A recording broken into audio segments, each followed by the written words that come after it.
Dolphins, Lions. Miami Dolphins got their first dub of the season, man. 24-17 against the Lions, man. So, Rob, we do see the hat is back. The hat is here when our team wins, man. So, let's go ahead and just recap the game real quick, man. Like I said, it was 24-17.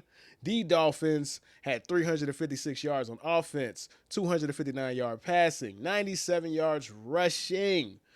They had 9 penalties, and they won the time of possession. So, Rod, what was your biggest takeaways from this game, sir? Well, look, Herbie, I mean, considering that the sky was falling due to reports from joint practices, I will never forget this, Herbie. Just how ridiculous people were acting about, oh, the Dolphins apparently had the worst joint practice of all time.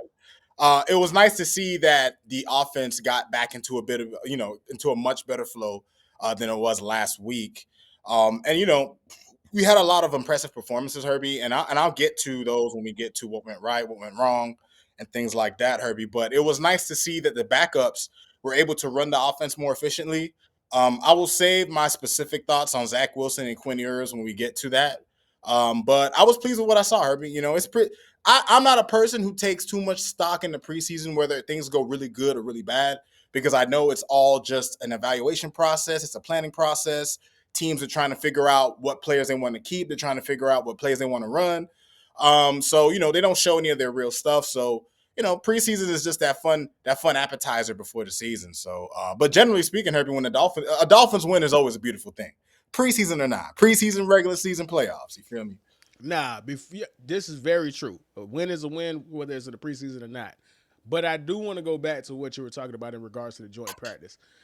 It was not the end of the world. It was largely overblown. However, whoever number 23 was, man.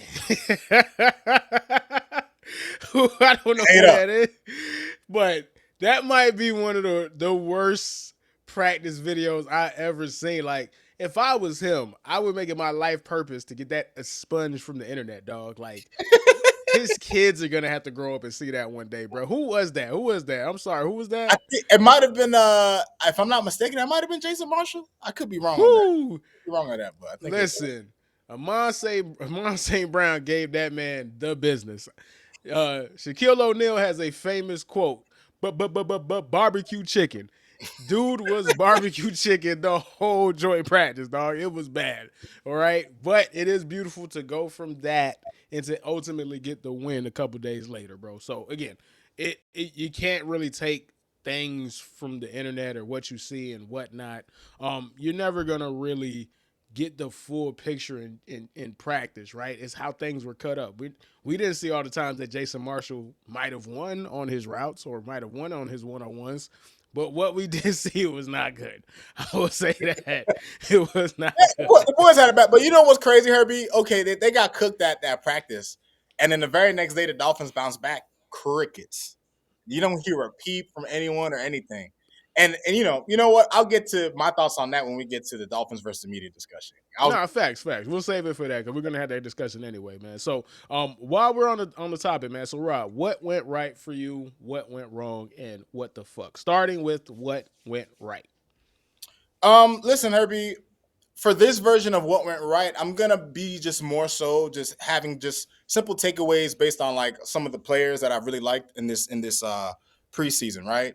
And the first person that comes out to mind, um, KG Beast, aka Kenneth Grant. I'm not going with him, but he's been getting a lot of love, and from what we can see on tape and what we're hearing in camp, he's everything that he was advertised to be. But I want to give a special shout out to Jordan Phillips, Herbie, who was a player that I wasn't too sure about when we drafted him. But man, that is a strong man. And offensive line are having trouble moving this dude. He has impressed me. His motor, his strength, his instincts. Listen, Herb. I give Chris Greer a lot of grief. I'm not a Greer fan. I'm not a Greer guy at all. I'll admit it. But I'll give him his props. For what we have seen so far, I'm liking a lot of this draft class, Herbie. Ollie Gordon, who played really well in yesterday's game. I've been impressed with him. Right, I think he could potentially fight for that running back 2 spot behind Achan with Jalen Wright, because Jalen Wright has been okay, But Ollie Gordon has shown some promise, right? Dwayne Eskridge, I think he's going to end up with a spot on the roster. He's been making plays all postseason long. Grayson Murphy had an excellent sack yesterday. Ethan Robinson with that pick, that was the highlight of the game. The pick at the end of the game where he just runs and basically the ball gets thrown right into his arms, and you don't see a play like that made often. But it was a nice play to end the game on. So there were some positive things that we've seen from some of these players, and I like the way some of these picks have been looking. Even Jonas Savanea, from what we've seen of him, he looks like that big boy can move bodies, man. You know what I'm saying? So I'm really liking what I've seen from this draft class, and that takes me to what went wrong, and it's gonna be listen.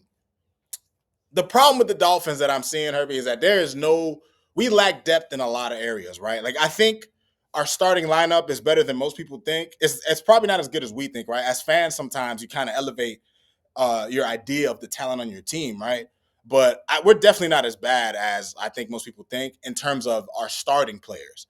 But if we lose anybody, Herbie, like the offensive line, man, once you get down to the third string, like they ain't moving nothing, man. The running backs have nowhere to go with the ball. Obviously, our secondary is in dire straits. We had another injury in the secondary. I think we lost Bonner. So, that's another thing that's been going wrong too, Herbie. And this goes beyond the game. We've had some injury scares. Like, guys aren't being told to be out for the season, but Zach Sealer, he's dealing with a little bit of an injury. Devon Achane has a soft tissue injury, but they should be ready to go supposedly by week 1. And it scares me, man, because it seems like we have a lot of guys going down like flies. And I don't know if that has something to do with the training staff. I don't know. I don't know what that has to do with, man. So it kind of has me on edge before the season starts. But in terms of my WTF, Herbie, and it's not like a really bad WTF, and it's kind of like a double-sided point, Herbie, I got to say this, man. And this is just my opinion. I hope that Mike McDaniel already has a clipboard with Quinn Ewers' fucking name initialed on it, because I can't see Zack Wilson as my backup. I can't see Zack Herbie. And here's the thing, man. Like, Zack Wilson will be nothing more than a glorified reclamation project. Like, that's all he could ever be. You know what I'm saying? This And is insane. Like, this is insane. it's like, bro, this man's going on year 5, and Herbie, when you watch him, like, it's not like he played poorly yesterday, but when you watch him on film, Herbie, there You is can no, tell. like, bro, he's a tick too late on everything. Like, he is a guy that he has to see guys get open. He is not a fit for this offense, Herbie. This is why I'm a big proponent of Quinn Ewers. We'll work on that nickname. But I'm a big proponent. Definitely got to work on that one. We definitely got to work on that. Big proponent of Quinn, because here's the thing, man. Quinn plays, number one, he plays with more poise than Zack Wilson, and he's a rookie, right? That's number one. Number two, he actually seems to have an understanding of the offense. He throws with anticipation. He's able to see the field. In order, Herbie, one of the biggest reasons why a lot of the backup quarterbacks have failed in this offense is because you need a quarterback that can read the field. For all the crazy, stupid takes that people have on Tua, where they call him a one-read quarterback and he's a spot thrower, and I'm thinking to myself, well, what do you think these guys go to practice for? What do you think throwing with anticipation is? Throwing the ball before a guy goes on his break is not spot throwing. It's knowing where he's going to be because you practice it. Like, people have all these dumb takes. You know what I'm saying? It's like the irony is Tua is too anticipatory at times. Like, he has too much faith in where a wide receiver is going to be. That's how he ended up throwing picks. Yes. Because he's so focused. Like, he's like, okay, this person's going to be right there. Yes. And sometimes the receiver might not get there on time or anything like that, and somebody gets to break on the ball. Like, that's a dumb take. Listen, this is one of those things, you hear it, you're just like, oh, you don't actually watch football. Bro. Like, people say that like they spitting. Like, they'll tell you, oh, he's a spot thrower. And I'm thinking, like, do you know how stupid you sound? Like, you know what I mean? But that's besides the point, Herbie. The problem that I have with Zack Wilson is that, listen, Zack Wilson is going to be able to give you a play here and there. But the way he is in this offense, Herbie, how long he holds on to the ball, the bad sacks that he takes, he's going to give you picks during the season. Listen, I know Quinn Ewers is basically the new Skylar Thompson in terms of where we drafted him and whatnot.